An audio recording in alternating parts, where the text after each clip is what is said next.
Hello అండి, అందరికీ నమస్కారం. ఈరోజు మనం ఆదుర్తి బాలగారు రచించిన లక్ష్యం అనే ఓ చక్కటి కథను విందాం. ఇక కథలోకి వెళ్దాం. ఆఫీస్ అవర్స్ అయిపోయినట్టు గడియారం 5 గంటలు సూచిస్తోంది. తన వర్క్ అంతా పూర్తి చేసుకుని ఇంటికి బయలుదేరడానికి లేచింది చందన. మిమ్మల్ని ఆఫీసర్ గారు పిలుస్తున్నారు చెప్పాడు అటెండర్. ఇప్పుడేమీ పని ఇవ్వడు కదా అని భయపడుతూనే ఆఫీస్ రూంలోకి వెళ్ళింది చందన. ఇఫ్ యు డోంట్ మైండ్ ఈ ఫైల్స్ ఒకసారి చూస్తారా అభ్యర్థనగా అన్నాడు ఆఫీసర్. తను భయపడిందంతా అయిందన్నమాట. ఆఫీసులో ఎవరు సెలవు పెట్టినా తనకి ఎక్స్ట్రా వర్క్ తప్పదు అనుకుంది చందన.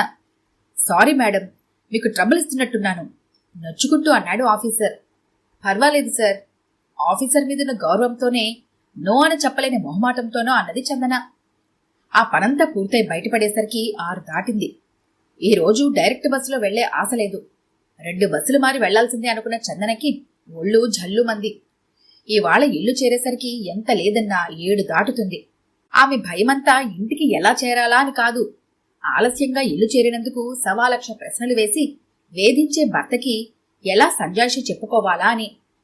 భర్త చేసే రాద్ధాంతం తలుచుకుని భయపడుతూనే కేటు తెరుచుకుని రాబోయిన చందనకి గుమ్మంలోనే కనిపించాడు భర్త రాజేష్. ఏమిటింత లేట్ ఇవాళ? మీ బాస్ ని త్వరగా వదిలిపెట్టలేదా? చందన వంక అదోలా చూస్తూ అన్నాడు రాజేష్. భర్త మాటల్లోని శ్లేష అర్థమైనా అతనికి ఎదురు చెప్పకుండా గబగబా కాళ్లు కడుక్కుని వచ్చి కాఫీ కలిపే ప్రయత్నంలో పడింది చందన. ఆమె మౌనాన్ని అతను నిర్లక్ష్యంగా అర్థం చేసుకున్నాడు. మొగుడనేవాడు ఇంట్లో ఏడ్చాడన్న స్పృహ ఉందా నీకు? ఆమె వెనకాలే వంటింట్లోకొచ్చి రెట్టించాడు. ఆఫీసులో వర్క్, 2 బస్సులు మారి ఇల్లు చేరిన అలసట, అతని సాధింపులు ఆమె సహనానికి పరీక్షలా నిలిచాయి. తానొక కాఫీ కప్పు తీసుకుని భర్తకి ఇంకొక కప్పు అందించబోయింది చందన. ఎక్కడ ఎవరితో తిరిగొచ్చావు? కాఫీ కప్పు అందుకోకుండా అన్నాడు రాజేష్. అర్జెంటు పనొస్తే అది చేసి వచ్చేసరికి డైరెక్ట్ బస్సు వెళ్లిపోయింది. 2 బస్సులు మారి వచ్చేసరికి లేట్ అయింది. కళ్ళనీరు తిరుగుతుండగా సంజాయిషిగా అన్నది చందన. ఆఫీసులో అర్జెంటు పనులు చేసేది నువ్వు ఒక్కతవేనా? మా ఫ్రెండ్ మోహన్ భార్య పనిచేసేది కూడా మీ ఆఫీసులోనే, కానీ ఏ రోజు లేటుగా ఇంటికి రాదు. వాడే చెప్పాడు ఈ మాట. చందనకి మోహన్ భార్య నీలిమ గుర్తొచ్చింది. ఆమె కూడా తను చేసే సెక్షన్లోనే చేస్తుంది. పరమ బద్ధకస్తురాలు. ఏ రోజు పని పూర్తి చేయదు, నాటికి పెండింగ్ పెడుతుంది. ఆఫీసర్ మంచివాడు కాబట్టి గట్టిగా వార్నింగ్ ఇవ్వకుండా చూసి చూడనట్టు వదిలేస్తాడు. ఆమంటే ఆఫీసులో ఎవరికీ సదాభిప్రాయం లేదు. తనకి అలా ఉండడం చిరాకు. తన పని ఎప్పుడూ పెండింగ్లో ఉండదు. ఏమిటి, నీలిమ గురించి ఆలోచిస్తున్నావా? నీ అంత అందంగా ఉండదులే, అందుకేనేమో నీ బాస్ ఎక్స్ట్రా వర్క్ ఎప్పుడు నీకే ఇస్తాడు. నీలిమ ఆలోచనల్ని చెదరగొడుతూ అన్నాడు రాజేష్. భార్య కాస్త అందంగా ఉంటే చాలు అనుమానంతో వేధిస్తారు. చిచి, అసలు అనుమానం ముందు పుట్టి తర్వాత మగవాడు పుట్టాడేమో. భర్త ప్రవర్తనని మనసులోనే అసహ్యించుకుంది చందన. ఎన్నోసార్లు భర్త పట్ల తన అసహనాన్ని వెళ్లగక్కాలనుకుంటుంది చందన. చందనకి తల్లి చెప్పిన సూక్తి ముక్తావళి గుర్తొచ్చింది. చూడు చందు, చదువుకున్నాను, ఉద్యోగం చేస్తున్నానని నీకు కొంత అహం ఉండొచ్చు. ఆ అహం వల్ల నీకు అసంతృప్తి లభిస్తుందేమో గాని నీ కాపురం సజావుగా సాగడానికి అది అవరోధం అవ్వకుండా చూసుకో. మగవాడికి అహం పుట్టుకతో వస్తుంది. ఆ అహాన్ని చాటుకోవడానికి అతడు నిన్ను మాటలతో నొప్పించవచ్చు. అది అతడి సహజ స్వభావం అనుకో. ఓర్పు వహించు, అప్పుడే నీ కాపురం హాయిగా సాగిపోతుంది. ఓర్పు ఎంతకాలం? నిట్టూర్చుంది చందన. ఆ రోజు ఉదయం వంటింట్లో ఏదో పని చేసుకుంటోంది చందన. న్యూస్ పేపర్ పట్టుకుని వంటింట్లోకొచ్చాడు రాజేష్. ఈరోజు పేపర్ చూసావా? ఎవడితోన అక్రమ సంబంధం పెట్టుకున్నా ఓ ఇల్లాలు తన ప్రియుడితో కలిసి భర్తనే హత్య చేసిందట అన్నాడు. రాజేష్కి ఇలాంటి వార్తలు చదవడం, చదివిన తర్వాత ఆ వార్తని తనదైన శైలిలో విశ్లేషించి తీర్పు చెప్పడం అలవాటు. ఆ తీర్పులో ఎప్పుడూ ఆడవాళ్ళని తప్పుపడతాడు. ఆడదాని బుద్ధి చంచలం. అందుకే ఆడది చిన్నప్పుడు తండ్రి, యవ్వనంలో భర్త, వృద్ధాప్యంలో బిడ్డల అదుపులో ఉండాలి. పాపం, పూర్ ఫెలో. భార్యని అదుపులో పెట్టడం చేతకాక ఆ పెళ్లాం చేతిలోనే చచ్చాడు. న్యూస్ పేపర్ వార్తని తన బుద్ధి అనుసారం విశ్లేషించాడు రాజేష్. ఇందులో తప్పు ఒక్క ఆడదానిదేనా? ఆమెతో అక్రమ సంబంధం పెట్టుకుని ఆమె భర్తని హత్య చేసిన మగవాడికి పాపంలో భాగం లేదా? అయినా ఇలాంటి కేసులు తక్కువ. అనుమానంతో భార్యని వేధించి హత్య చేసే కేసులే ఎక్కువ అని భర్తతో గట్టిగా వాదించాలి అనిపించింది చందనకి. కాని తన పండంటి కాపురాన్ని కూలదోసి వాదనలు చేయకూడదని, భర్తకి కోపం తెప్పించకూడదని తల్లి చెప్పిన సూత్రం గుర్తొచ్చి ఊరుకుంది. అయినా భర్త స్వభావం తెలిసి అతనితో వాదించడం మూర్ఖత్వంగా తోచింది చందనకి. అతని దృష్టిలో భార్య అంటే కీ తిప్పి ఆడించే కీలుబొమ్మ. ఆ కీ ఎప్పుడు తన చేతిలో ఉండాలి అనుకుంటాడు. ఆ రోజు ఆదివారం. పొద్దున టిఫిన్ తిని కాఫీ తాగాక హెయిర్ కటింగ్ చేయించుకోవడానికి వెళ్లాడు రాజేష్. అతడు బయటికెళ్లాక ఇల్లు సర్దడంలో పడిపోయింది చందన.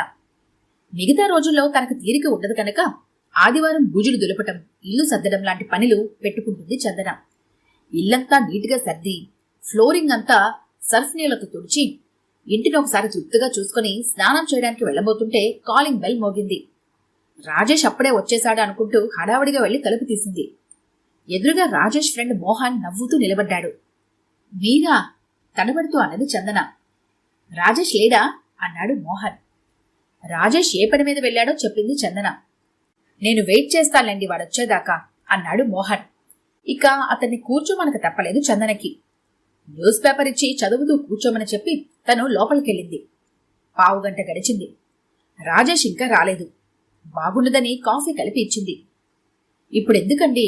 మొహమాట పడుతూనే కాఫీ కప్ అందుకున్నాడు మోహన్. మీ ఇల్లు చాలా పొద్దిగ్గా ఉందండి. ఉద్యోగం చేస్తూ ఇల్లు కూడా ఎంత నీటుగా సర్దుకుంటున్నారు.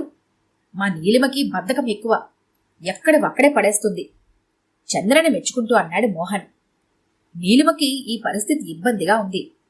తను ఇలా మోహన్తో మాట్లాడటం చూస్తే రాజేష్ ఏమనుకుంటాడన్న భయం ఒక పక్క, పోనీ లోపలికి వెళ్ళిపోతే అతను మాట్లాడుతున్నా తను మాట్లాడకుండా వెళ్ళిపోతే మోహన్ ఏమనుకుంటాడోనన్న సంశయం ఓ పక్క. చందనని నిలకడగా ఉండనీయడం లేదు. అన్యమనస్కంగానే మాట్లాడుతూ కూర్చుంది చందన. అప్పుడొచ్చాడు రాజేష్. హాయ్ మోహన్, ఎంతసేపు అయిందొచ్చి? మిత్రుణ్ణి పలకరించాడు. రాజేష్ రావడంతోటే లోపలికి వెళ్ళిపోయింది చందన.